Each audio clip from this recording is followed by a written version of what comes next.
what you can cross-sell beyond just the flight. And it turns every brand owner, particularly luxury brand owners, but every brand owner, in the ability to have a direct relationship with consumers. Even packaged goods companies, so take Nespresso, it's kind of primarily an e-commerce driven business, but all of our packaged goods clients are trying to figure out what they do in e-commerce, how they deal with Amazon, which is the kind of gorilla in the e-commerce space.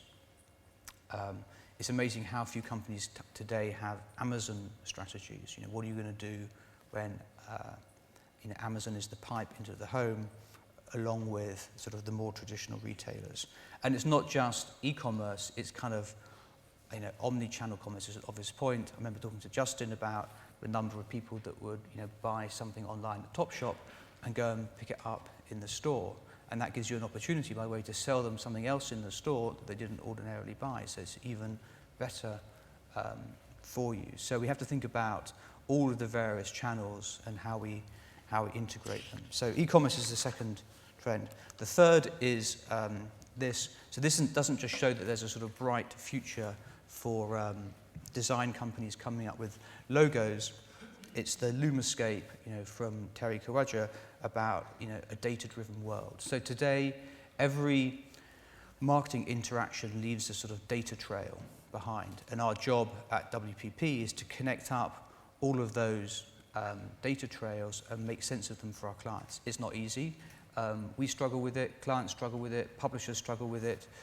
We just bought a business called Acceleration about a year ago who help publishers and increasingly marketers make sense of the kind of marketing technology. They kind of make sense of the floor outside, right? I mean, it's amazing the number of companies out there, each selling, different point solutions for email marketing, affiliate marketing, increasing numbers of programmatic trading, that kind of mechanization of sort of advertising investment. So that's sort of the third trend. And behind that, publishers have to think about data. And this is an example we took from the Telegraph a while ago. And the list of companies you can't read are all the people who are collecting data off the Telegraph website. So if data is the new oil, there's kind of an oil spill going on from publishers. Increasing numbers of people tagging their sites, they lose track of where the data is going. Ad managers just lose track of it.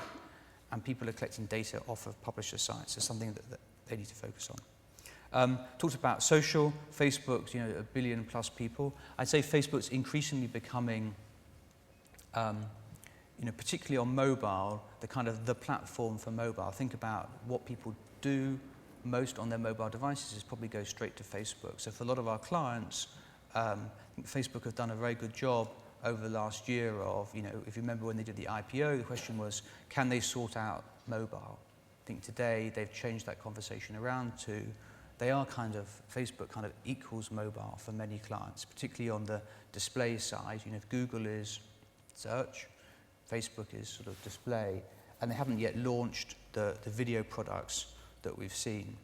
The third logo is WeChat, which is a Chinese, owned by Tencent, a Chinese platform, growing leaps and bounds in China, growing in India. You can download the app. They read all your text messages, which you may or may not want them to do, and download them to their servers. But it's another example of kind of growing platforms that kind of come outside of, from outside, I guess, North America. So for our clients, social is where people are. I think they still struggle with how to spend money on social effectively. If you've got a fantastic idea, you can really use social to amplify it. If you haven't got a great creative idea, it kind of dies in social channels. So it's another reason why we have to be increasingly focused on sort of driving great creative ideas. Content. Brands are increasingly thinking about the content question. YouTube's gone through 1 billion users watching 6 billion hours, so you work it out, that's 6 hours a month of YouTube, which sounds a lot, but they're probably watching close to 100 hours of TV in that same month. So for those people, YouTube's still a relatively small part of their media consumption, but a very fast-growing part of it. From WPP, we've invested in some Full Screen, which is a YouTube company, and I'll show you a video from them.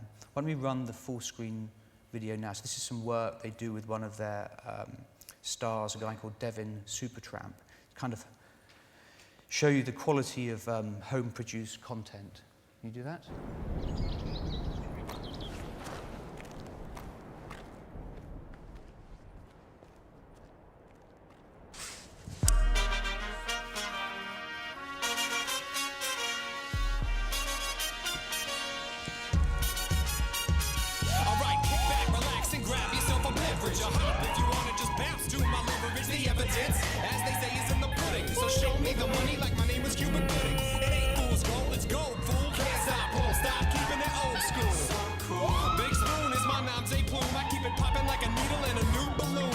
Don't know by now, then you need more schooling. Let loose, kid, get stupid. Got more flavor than I know what to do. It's to get your hands up if you're part of the movement and bump to the baseline. I made it right before your phone had FaceTime. Yes, sirree, you know my steez. I stay fresh to death like I'm drowning in Febreze. Up, and away we go. Up, and it's making me glow. I think you get the idea. Don't try that at home. So that guy is producing that, basically using the types of equipment that consumers can buy today, from the high street. This is not a high cost production value. So they're working, if you go to YouTube, they're doing some work with Ford. Ford gave him a Ford Explorer. He's taking that on his trips. We can integrate brands in really interesting ways in the content. And I think you're going to see an explosion of new talent that come out of YouTube onto traditional media. We also invested in Vice, the company, not the activity. They took Dennis Rodman to North Korea about 6 months ago. So a really interesting brand for clients who are trying to connect with younger audiences to get involved with. So if you think about WPP as an ad agency, we're doing a lot of work in different areas. And then lastly, there's this sort of new set of gatekeepers. I read the other day that there's only 2 platforms on the web. Sorry, there's now 3 platforms on the web that reach 1 billion people. So the first was Windows, the second was Facebook, and the third was Android recently. iOS is still about 700 million users.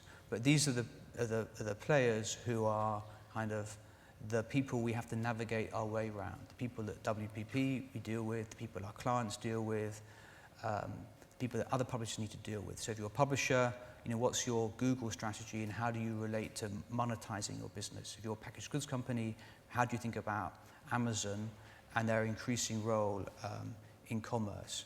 If you're any kind of brand, what are you doing on Facebook and what's your presence there? Microsoft, with the Nokia acquisition, another bet or another investment in mobile. But these, 5 companies are really shaping the future of the web and a little bit where we need to focus.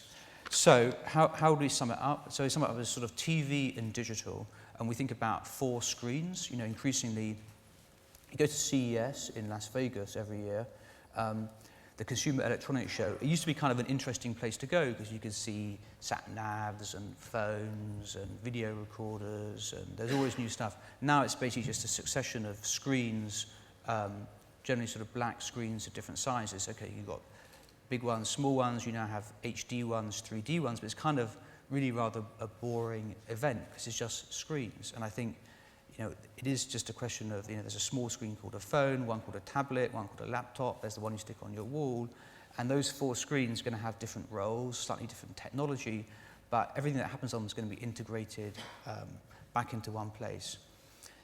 Second is mobile. How do we think about the next 4 billion people that we're going to be able to talk to and have relationships with, or our clients have relationships with, that we haven't before?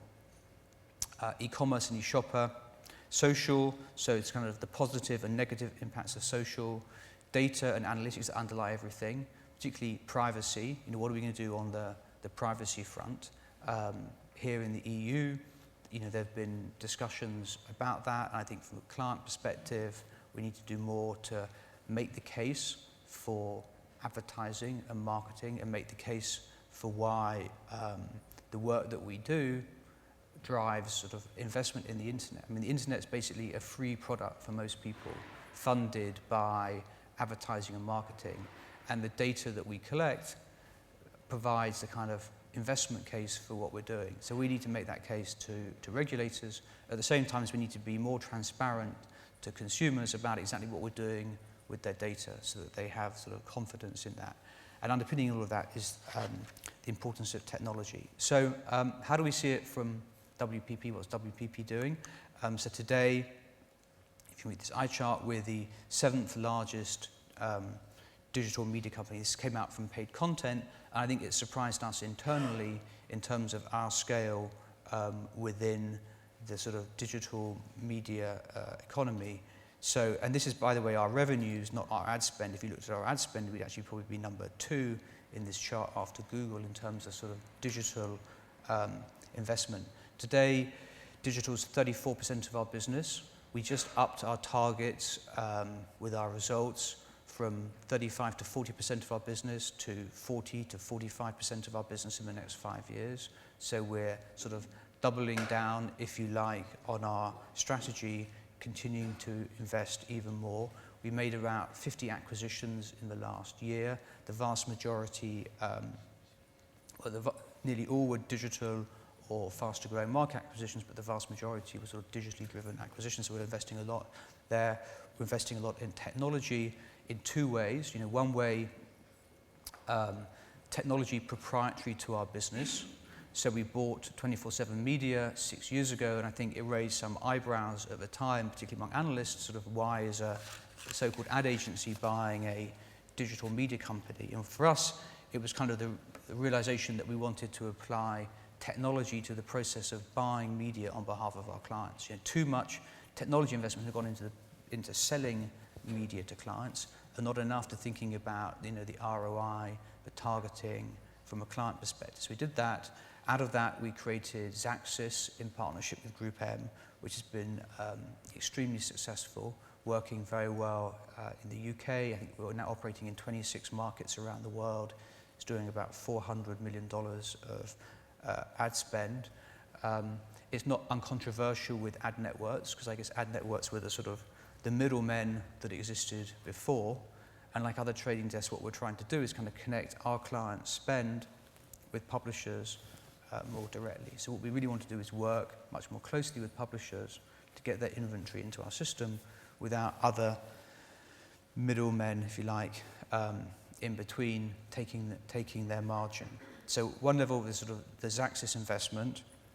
The other level is the investment in businesses like Salmon, which is an e-commerce company. They build the Argos website. They build the newly launched DFS website.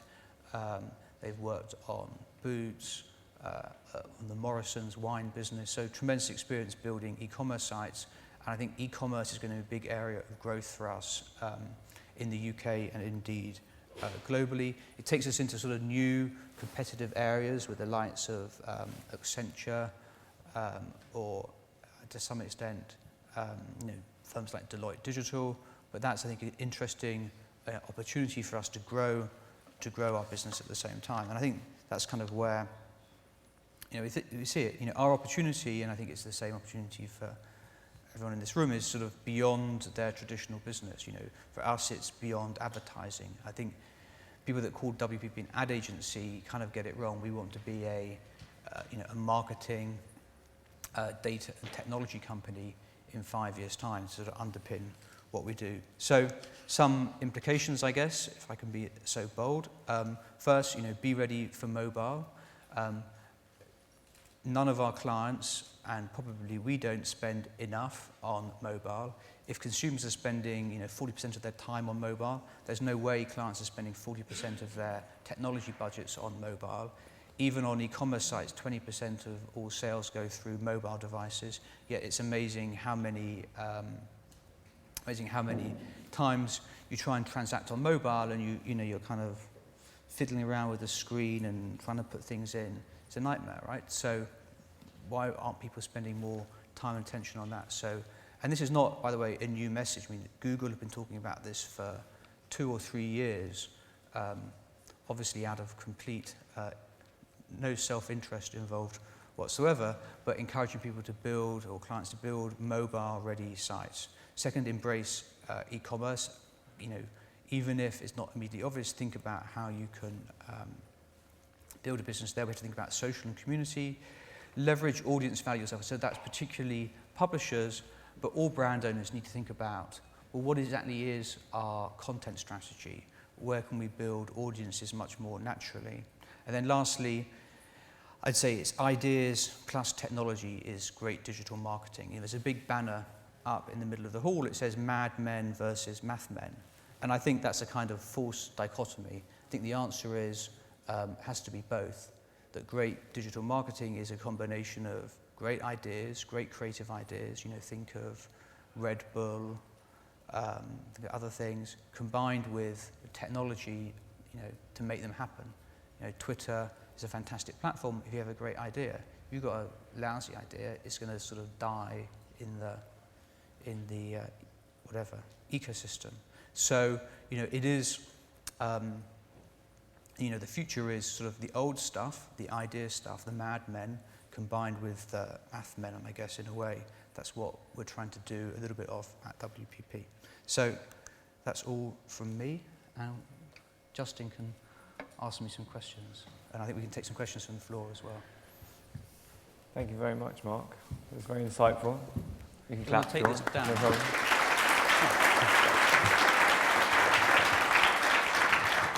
Daniel warned me you'd all be very tired and sleepy and no one would put their hand up. So I'm going to do the first couple and then I'm expecting some really good questions.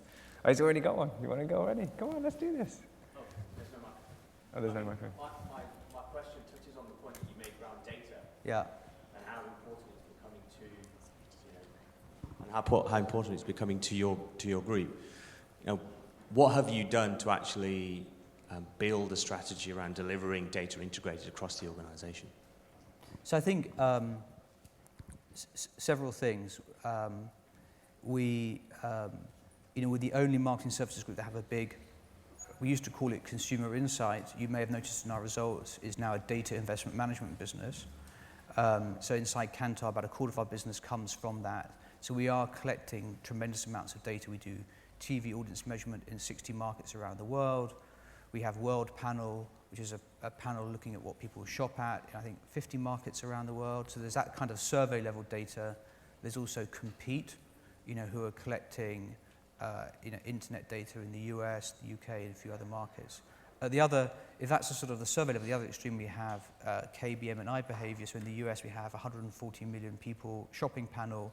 We're collecting data from 30,000 retailers at a very granular level about what people are doing.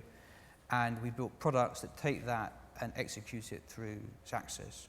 So we can buy media based on very granular shopping data. We can go and say, I'd like a list of effectively cookies of everyone that's bought diapers or nappies in the last month who also read this media. And we can export a list of 1 or 2 million cookies or people that sit inside. Because effectively it's cookies, not people, which is the sort of the privacy angle we have to navigate that do that. The whole big data promise is sort of, I'd say, a promise. The reality is that for us, the challenge we have to get around is the data is siloed. We have to try and connect the stuff up. It was an exercise just to figure out what we had. We're now going through the same exercise in terms of trying to connect it up so that you can take data from here and connect it to data over there. And I think before we ever get to big data, that's the kind of practical challenge. And it's the challenge that most clients face is we're not in the luxurious position of Google to have like a Gmail account. I mean, the great secret, if you think of Google's success, is every one of those billion people with an Android handset have a Gmail account, I think. And around that Gmail account is like a unique identifier for everything they do, well, certainly with Google, but that's quite a large, if you think about YouTube, Gmail, Google.com, their Android device, kind of everything they do, really. And I don't know that consumers really connect up, by the way, all of those various things either. So, we and most clients are not in the luxurious position of having kind of a single customer view, which I think is what a lot of clients are trying to figure out, is what is their single customer view and how do they implement it. So that's sort of some of what we're doing. Mark, I was fascinated by that slide where WPP featured as 7th above brands like Facebook. It seems WPP is also a brand. Is that something that you think about a lot in your role, or is that something that you think's just evolved over time? WPP is a brand. Yeah. So I'd say, WPP, I mean, clients don't go to WPP, they go to our companies, and I think that's what, we want to protect. Sometimes we thought about ourselves as like one world, a sort of an alliance. Yeah. So we're kind of a dual brand. But I think it's changing. I think clients care about people that work on their business. Okay. So they come to us, and increasingly they come to us for a range of services, and if we can get those things to work better together, then to some extent it's about WPP as a brand. Yeah. So I'd say the brand has changed a lot, but we don't want to be a client service brand. We don't want to compete with our operating companies. So in an ideal world, we want JWT, Ogilvy, Mindshare, Possible, all to be, AKQA, all to be really strong brands within WPP. So we don't want, we bought AKQA last year, we don't want them to lose their luster, if you like, or their independence.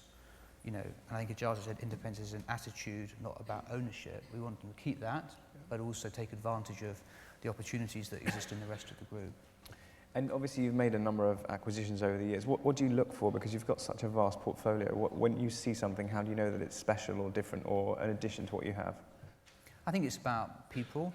I mean, I often think if a client, ultimately a good gut test is if I've seen a company and I think if a client asks me for a recommendation, would I be really comfortable recommending that company to go and see a client?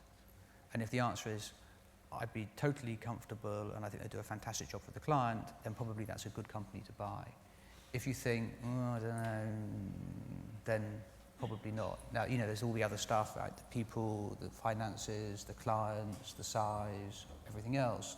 I think that's a good test of whether there'll be a kind of valuable acquisition, or a valuable addition to kind of what we do together. And then within that, we're focused on those, 5 areas, certainly from the digital side, kind of what we want to do. Does anybody else want to ask any more questions from the audience? Gentleman here. Good morning. The question is about the smart TVs. Through smart TVs, it seems that the border between internet and the TV is blurring somehow. You were mentioning in the very beginning that TV is not dead. How do you think that through smart TVs, for example, and the fact that internet and TV are more or less coming so close, how this is impacting, for example, your strategy as BPP in terms of the future of adding, since that because of this, let's say, fusion between internet and TV? Thank you. Can you clarify the question, the exact question? Sorry. You said how's the The question is that, I mean, you said in the very beginning that TV is not dead. Yeah. So TV is still well alive and there's an important spending still in TV ads. Now, the fact that TV and internet are coming so close and they are, let's say, merging somehow through, for example, in smart TVs, so you have only one device. Oh, smart TV. Yeah. Okay. How do you think this is going to impact the ad world? So you want to know if internet's cannibalizing TV, essentially. Okay. Who's cannibalizing the who? on-demand generation and. I mean, I think if you add up the number of hours people spend on media during the day, it's probably increasing. It's probably more than 24, right? Or certainly, if people sleep for 8 hours, more than 16. So I think that we've got to recognise that people are doing 2 things at the same time, and I'm not sure whether. I was kind of more sceptical of smart TV. I'm less sceptical about it now. The first problem was no one connected it to the internet. From what I understand now, if you buy a new TV, if you don't connect it to Wi-Fi, it doesn't work, which is quite a good way of getting around that problem. So now they are actually being connected to the internet. But when they're connected to the internet, the question is, if my wife's sitting next to me on the sofa and I say, I fancy going shopping there, she's going to hit me, right? So I think there's a kind of practical problem, which is, TV's a kind of shared experience. Are you really going to use it to do other stuff on it? So probably the reality is you're going to have your phone or your tablet or your laptop on your lap, and that's the device you'll interact with what's going on. That's the sort of the Shazam promise, right? Somehow Shazam and others are going to link, and to some extent the Twitter promise that link what's happening on TV what's happening on your device, and that will be the return path. But a lot of marketing on television is not really direct response marketing. You know, I remember we did some ads once where, you know, it was for a bank, and you could click to get the bank account, and we spent £4 million on media, and I think 500 people clicked on it, and they opened 50 bank accounts or something. So it's not a great ROI for a TV advertising campaign. So I don't think TV is a direct response medium. I don't think you can think about it like that, nor do I think you think about that hotel experience of your sort of, you know, the keyboard you pulled out from under the television. You're really going to be doing that. So I think smart TVs will be ways of pumping different types of content into the room, like YouTube content, why not? If you can get it from your smart TV as easily as you can beam it to your TV from your iPad, maybe you'll do that. You know, this Chromecast, this new Google thing they plug into the TV, apparently it's like selling at 100% premium on eBay at the moment, so they can't get hold of, you know, people that work at Google can't get hold of them in the UK, they tell me. So, you know, that's going to be another change. But I think it's more about different types of content onto the TV than... Anyway, I think about... Any other questions from the audience? Gentleman over here. Hi, John Elliott from Powers Court. To what extent do you think there's a PR issue around the use of consumer data, or do you think that consumers are just beginning to accept the trade for a free service? So, look, I think clearly I mean, after what the governments have done, we read about what the NSA have done. The government's in a sort of strange position to sort of regulate what corporations do with personal data to some extent. But I think there is a PR issue, and there's a real issue. Like, the world is just kind of becoming more transparent, and I think that's something we have to accept. And we have to say to consumers, well, if you know, we're going to collect your data, this is what we're doing, and I don't think many consumers really worry about it, to be honest. That's the reality. They didn't worry about Tesco collecting loyalty data. They don't really worry about it. But that doesn't mean that a percentage do, and the percentage that worry about it worry a lot more about it than the percentage that don't worry about it, if you know what I mean. There's a sort of vocal minority. So I think we just need to explain to consumers in a straightforward way what we're doing, and if we can make that process easy, i.e. you don't have to click on thousands of pop-ups all the time, then I think it's fine. You know, what I worry about is the process thing. Is it going to be easy to get consumer consent for what you're doing in a practical basis? Or is the process of getting consumer consent going to drive a lot of value to the people like Google and others that have kind of consent built into their process, i.e. will shift more power to a smaller number of people on the web? Anyone else in the audience? Okay. Thank you very much, Mark Read. Right. Thanks, everyone. Thank you. Thank you.